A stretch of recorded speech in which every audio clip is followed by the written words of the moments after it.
Hello students, KTHM College, Department of Political Science, Class MA, MCom, MSc. The credit subject Introduction to Constitution is organized by Savitri Phule University for the academic year 2021 for all the PG classes and specially for the semester 3rd. For this subject, myself, Vasudha Chandanshive, welcome you all. This subject is newly enrolled. This course is for credit 2 and the syllabus for this credit course is as follows. We will go through it.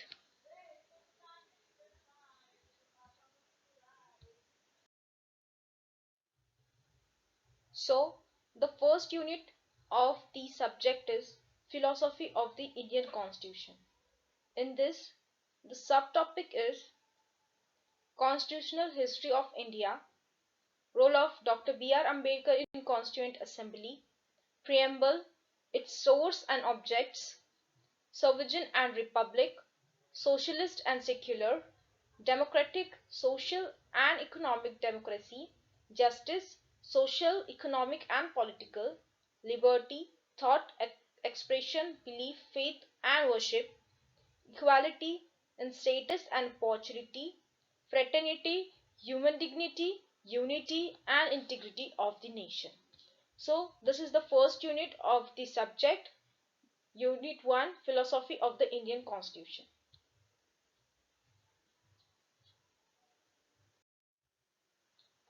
Now the second unit of the chapter is Fundamental Rights. In this, there are subtopics such as right to equality, right to freedom, right against exploitation, right to freedom of religion, cultural and educational rights, right to property, right to constitutional remedies. These are the subtopic of the unit 2nd, Fundamental Rights. So the third unit of the chapter is Directive Principle of State Policy. In this unit, the subtopics are as follows: equal justice and legal aid, right to work and provisions for just and human condition of work, provisions for early childhood, right to education and SC/ST weaker section, uniform civil code, standard of living, nutrition and public health, protection and improvement of environment, preparation of judiciary from execute, and the last one is promotion of international peace and security. So this is the third unit, that is Directive Principle of State Policy.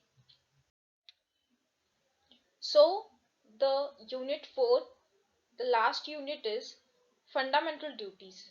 In this, the subtopics are duty to abide by the Constitution, duty to cherish and follow the noble ideals, duty to defend the country and render national service, duty to value and perceive the rich heritage of our composite cultural, after that duty to develop scientific temper, humanism, the spirit of inquiry and reform, duty to safeguard public property and abjure violence, duty to strive toward excellence. So this is the syllabus and the chapters of the credit system subject. The evaluation pattern of the exam is internal based and external based. The internal exam will be conducted for 25 marks and the external exam is conducted for 25 marks as well. This is the evaluation pattern of the subject.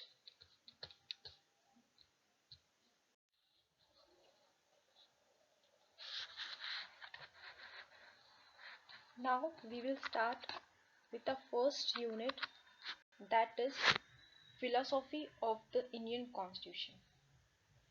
In the introductory part, we will say we are learning about the Constitution. So I will give you some introductory part of the Constitution.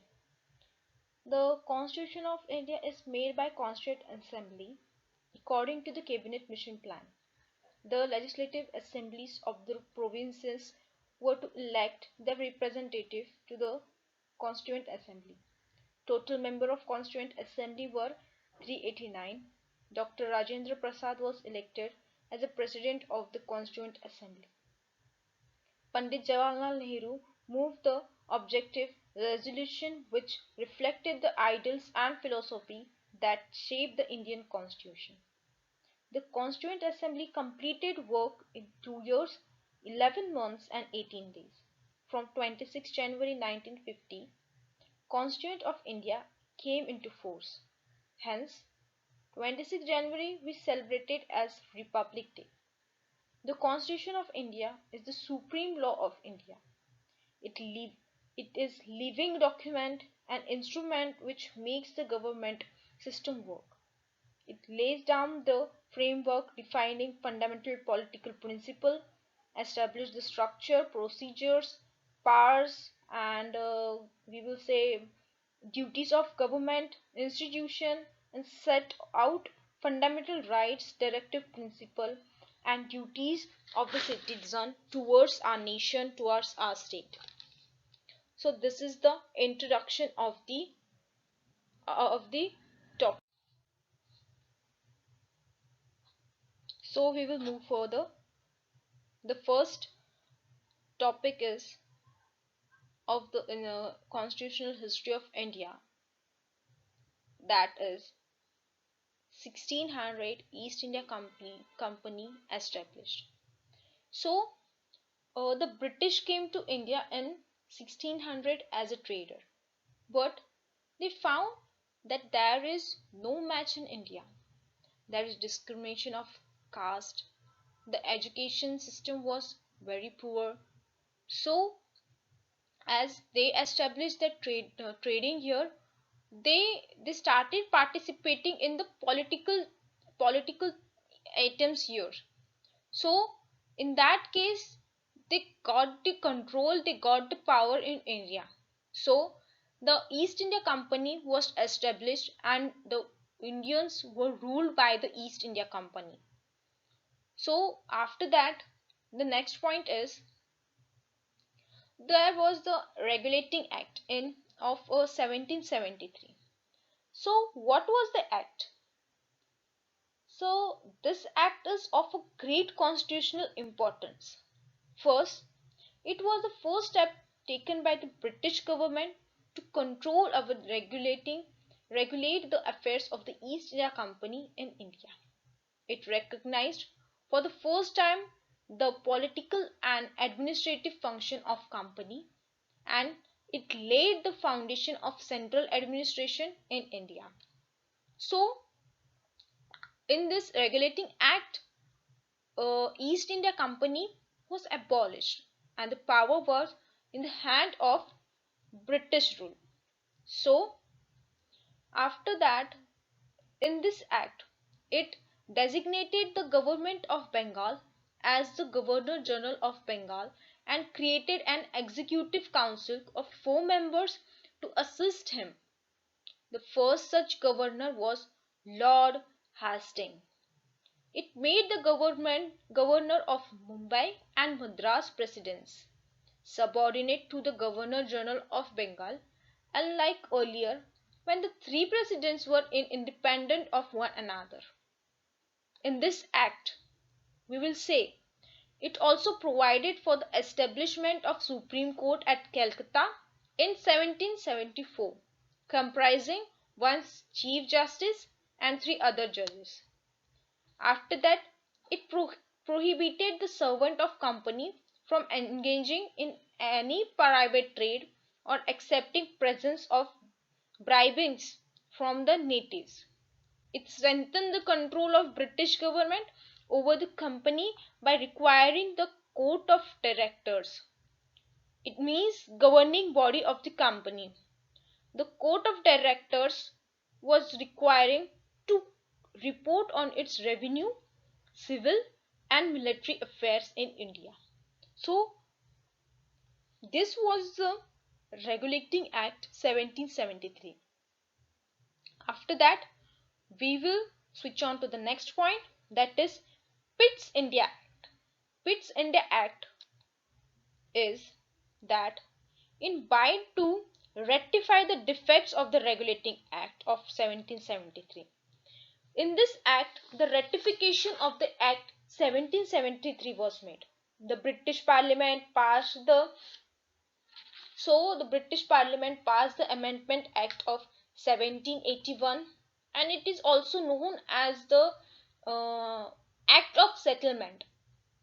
And the next important act was the Pitt's Act of 1784.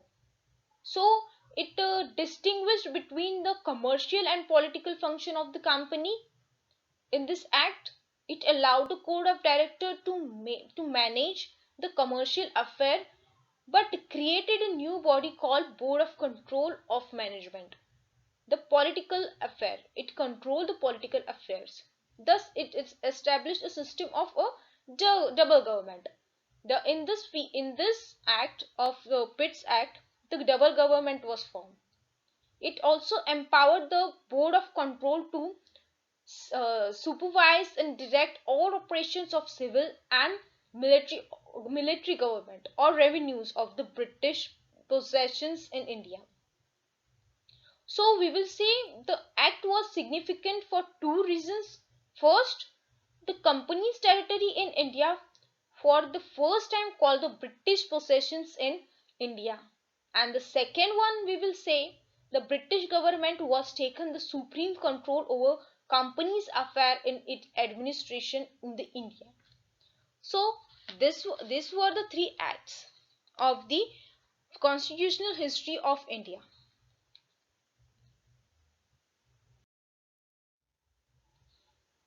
Now after the three acts were passed, the next was the proclamation given by the Queen Elizabeth. She gave the proclamation that there will be no discrimination in the Indians.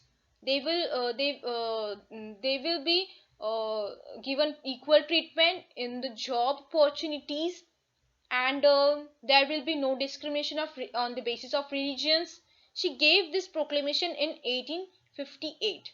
But in that era, the British introduced the English learning in India for the Indians. So the Indian people were introduced to the education of the Western ideologies. So the they were introduced as the term of freedom, nationalism, secular. Then they were introduced with the many terms. So this was the one, we will say, one advantage of British rule, that India was given the English education here. Education was introduced in India. So it gave the rise of nationalism in our for our Indians. And as they were learning, they were learning, so they were getting the knowledge that we are not free, the British are ruling on us. So it gave the rise to the nationalism. So when it gave as it gave the rise of nationalism, the one and the main aspect was formed, that in 1885 Indian National Congress was established. It was established for the basic need of the Indians. They were in the National Congress. They were they want their freedom. The main object was that they want freedom. So the 1885, the proclamation key of the Queen, and the education was introduced. It gave the rise of nationalism. And in that nationalism, in 1885, the Indian National Congress was established. So In that way, it was the first revolution of Indians. After that, the next act was the Act 1909, and it is also known as a Morley Minto Act. So, in this Morley Minto Act, uh, it considerably increased the size of the Legislative Council, both at the central and provisional. The number of members in the Central Legislative Council was raised from 16 to 60. The number of members in Provisional Legislative Council was not uniform. It retained official majority in the Central Legislative Council but allowed the Provisional Legislative Council to have non-official majority. So, in enlarging the deliberative function of the Legislative Council at the both level, for example, we will say they were allowed to ask supplementary question, move resolution on the budgets, and so on. So, our Indians were not allowed to ask the question in the council, in the Legislative Council. But by the Act of 1909, it means Morley Minto Act, they were given the they were allowed to ask the supplementary questions and also move the resolution on the budgets. After that, for the first time, association of Indians were with the executive council of the viceroy and government, and in that council, Satyendra Prasad Sinha became the first Indian to join the viceroy executive council, and he was appointed as the law member. Okay, it introduced a system of communal representation for Muslim by accepting the concept of separate electorate. Under this, Muslim members were to be elected only by the Muslim. The separate electorate, it means that only that if the Muslim member is representing only a Muslim voter is allowed to vote him. Thus, the act Act Communalism and Lord Minto came to be known as the father of the communal electorate. So, it provided for the separate representation for presidency, corporation, chamber of commerce, universities, and zamindars. So, this was the Morley Minto Act. So, it gave rise to the council, and one Indian was added as a law member in the viceroy executed, and the viceroy executed member was Satyendra Prasad Sinha.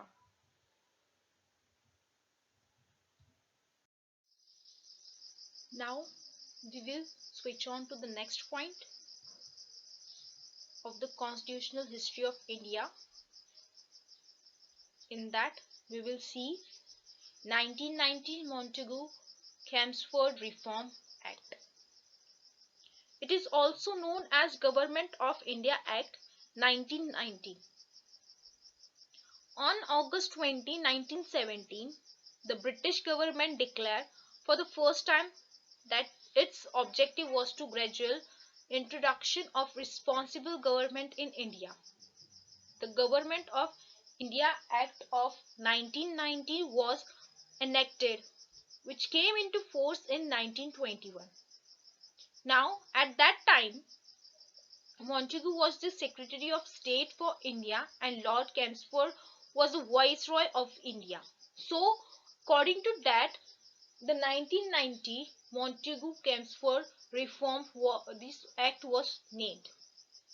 In that, it relaxed the central control over the provinces by demarcating and separating the central and provisional subject. The central and provisional legislature were authorized to make law on their respective list of subjects. The structure of government continued to be central and unitary. Now, it further divided the provisional subject into two parts. The first one was transferred and reserved was the second one.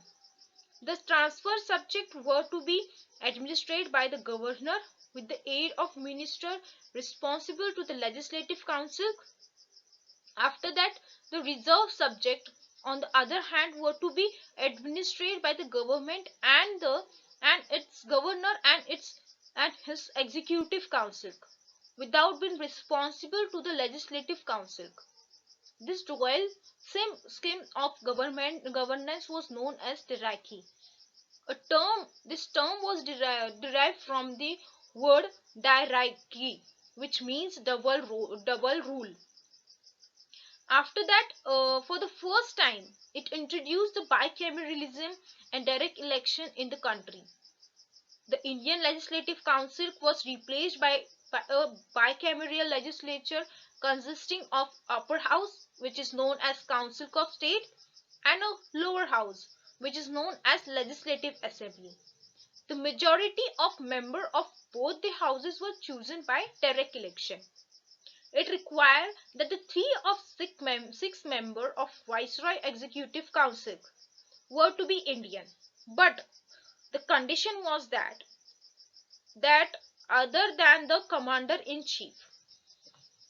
It extended the principle of communal representation by providing separate electorates for six Indian Christians, Anglo-Indians, and Europeans. It granted franchise to a limited number of people on basis of property, tax, or education. After that, it created a new office of a High Commissioner for India in London and transferred to him some of the functions which were performed by the Secretary of State for India. It also provided for the establishment of Public Service Commission. Hence, a Central Public Service Commission was set up in 1926 for recruiting civil servants. Now, for the first time this act separated provisional budgets from the central budget and authorized the provisional legislature to enact their budget. It provided for the appointment of statutory commissioner to inquire into report on its own working after 10 years of its coming into force. This was Act Montagu-Chelmsford 1990 Act. After that, we will move further. The next act we will see, it is 1935 Government of India Act. Now, as the act marked a second milestone towards a completely responsible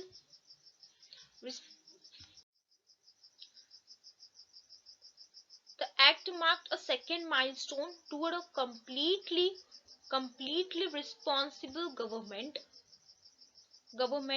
in India. Government in India. It was a lengthy and detailed document having 321 sections and 10 schedules. It provided for the establishment of an all India federation consisting of provinces and principal state as unit. The act divided the power between the central and units in a term of three lists. The first list was federal list for center with 59 items. After that, provisional list for provinces for 54 items, and the concurrent list for both with 36 items. Powers were given to the Viceroy. The federation never came into being as the principal state did not join it. It abolished diarchy in the provisions and introduced a provisional autonomy in its place. The provinces were allowed to act as autonomous units of administration in their defined spheres. Moreover, the act introduced responsible government in provinces, that is, the governor was required to act with the advice of minister responsible to the provisional legislature, and this came into effect in 1937 and was discontinued in 1939. It provided for the adoption of diarchy at the center. Consequently,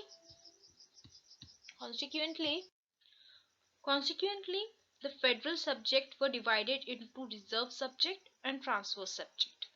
This provision of Act did not came into operation at all. It introduced bicameralism in 6 out of 11 provinces. Thus, the legislature of Bengal, Bombay, Madras, Bihar, Assam and United Provinces were made bicameral, consisting of legislative council means upper house and legislative assembly lower house. Many restrictions were placed on them.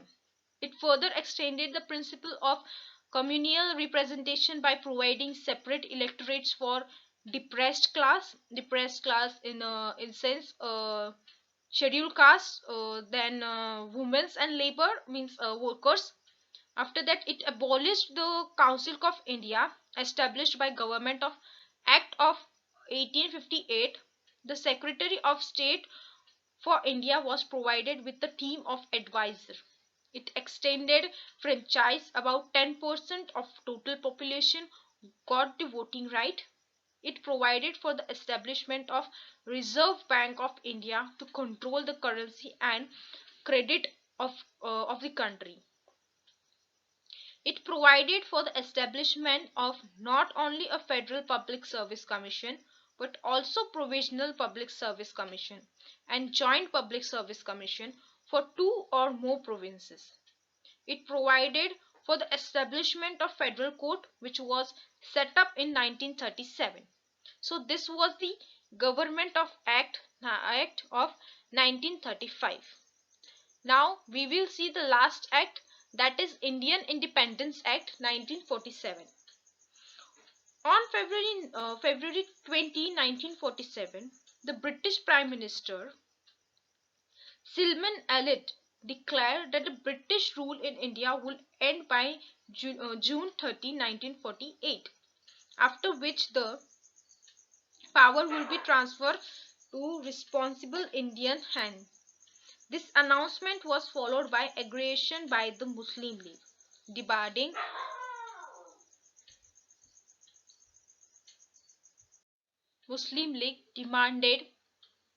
demanding partition of country.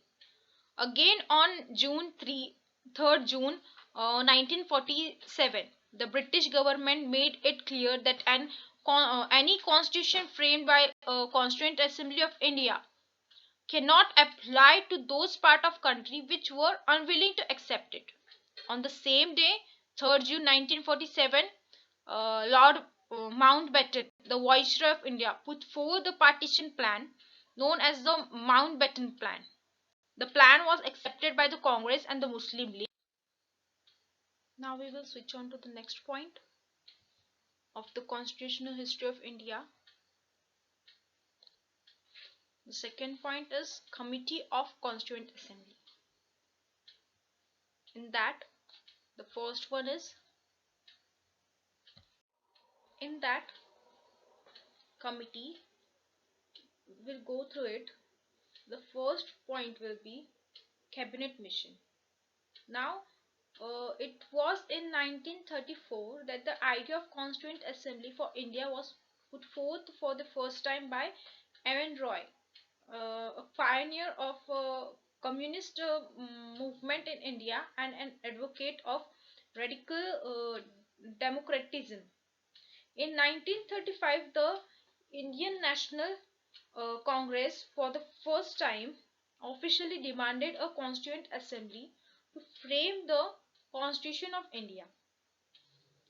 In India, 1938, Jawaharlal Nehru, on behalf of Indian National Congress declared that the constitution for free India must be framed without outside interference by a Constituent Assembly elected on the basis of adult franchise. Now this demand was finally accepted by principle by the British government in what is known as the August Offer of 1940. In 1942, Sir Cripps, a member of cabinet, came into India with a draft proposal of the British government on the framing of an independent constituent to adopted after the World War II. The Cripps proposals were rejected by the Muslim League, which wanted India to be divided into two autonomous states with two separate constituent assemblies. Finally, a cabinet mission was sent to India. While it rejected the idea of two constituent assembly, it put forth a scheme for the constituent assembly which more or less satisfied by the Muslim League. Now, the Constituent Assembly was constituted in November 1946 under the scheme formulated by Cabinet Mission Plan. Now, the total strength of the Constituent Assembly was to be 389. Of this, 296 seats were to be allotted to British India and 93 states to the princely states. Out of 296 seats allotted to British India, 92 members were to be drawn from the 11 governors, provinces and 4 from the 4 chief commissioner provinces, one from each. Each provinces and princely state were to be allotted seats in proportions to their respective population. Roughly one seat was to be allotted for every million population. Seats allotted to each British province were to be decided among the three principal communities, and the communities were Muslim, Sikhs, and Journal in the proportions to their population. The representative of each community were to be elected by member of that community in the provisional legislative assembly, and voting was to be done by the method of proportional representation by means of single transferable vote. The representative of princely states were to be nominated by the heads of the princely state. So this was according to cabinet mission. After that, the next point is the election of Constituent Assembly. Now the Constituent Assembly was to be a partly elected and a partly nominated body. Moreover, the members were to be indirectly elected by members of the Provisional Assembly, who themselves were elected on a limited franchise. The election to the Constituent Assembly were held in July-August 1946. The Indian National Congress won 208 seats, the Muslim League 73 seats, and the small groups and independents got the remaining 15 seats. However, the 93 seats were allotted to the princely states were not filled as they decided to stay away from the Constituent Assembly. So, although Constituent Assembly was not directly elected by people of India on the basis of adult franchise, the assembly comprised representatives of all sections of Indian society: Hindu, Muslim, Sikhs, Parsis, Anglo-Indians, Indian Christian, SC, ST, including women of all these sections. The assembly included all important personalities of India at that time, with the expectation of Mahatma Gandhi and M.A. Jinnah. After that, the next point is the first meeting of Constituent Assembly. The Constituent Assembly held its first meeting on December 9, 1946. The Muslim League boycotted the meeting and instead of the separate state of Pakistan. The meeting was thus attended by only 211 members, and at that time Dr. Sachidananda Sinha, the oldest member, was elected the temporary president of assembly following the French practice. Okay, after that, then later on 11 December 1946, Dr. Rajendra Prasad and H.C. Mukherjee were elected as the president and vice president of assembly respectively. And Sir B.N. Rao was appointed as constituent advisor to the assembly. So this was the introduction. The next point is the committees of Constituent Assembly. The Constituent Assembly appointed a number of committees to deal with different tasks of constitution making. Out of this, 8 were major committees and the other were minor committees. And the names of the committees and chairmen we will see some of them. First we will take the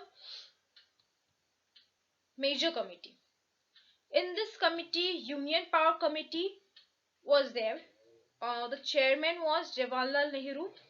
After that, after that,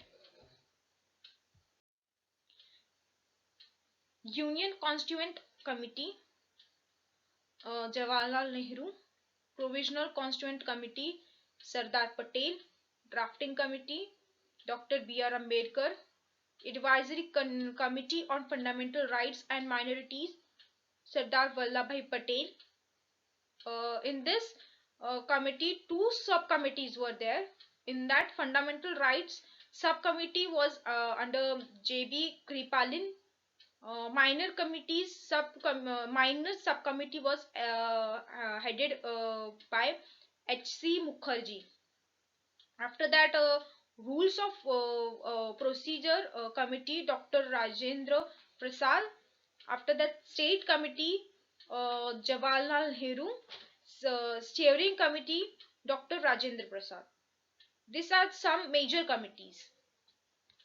After that, we will go through the minor committees. In that, the first committee is Committee on the Functions of Constituent Assembly, G.V. Mavlankar. After that, Order of Business Committee, Dr. K.M. Munshi. House Committee, B. Pattabhai Sitaramaiah. After that, Special Committee of Examine the Draft Constitution, Aladi Krishnan Swamy Iyer. After that, Finance and Staff Committee, A.N. Sinha. Hindi Translation Committee was there. Urdu Translation Committee was there. Press Gallery Committee. Committee to examine the effect of Independence Act of India 1947. These are the same minor. These are some minor committees. After that, the last one is committee, that is Drafting Committee. Among all the committees of Constituent Assembly, the most important committee was the Drafting Committee, as set up on August 29, 1947. This committee was entrusted with the task of preparing a draft of a new constitution. In this, it consists of 7 members. They were as follows, like Dr. B.R. Ambedkar, he was chairman, L. Gopal Swamy Iyengar, Krishnan Swamy Iyer, Dr. K.M. Munshi, Sayyid Muhammad Sadullah, and Madhav Rao. He was replaced by B.L. Meter, who resigned due to ill health. After that, T.T. Krishnan Manchari, he replaced by D.P. Kaithan, who died in 1948.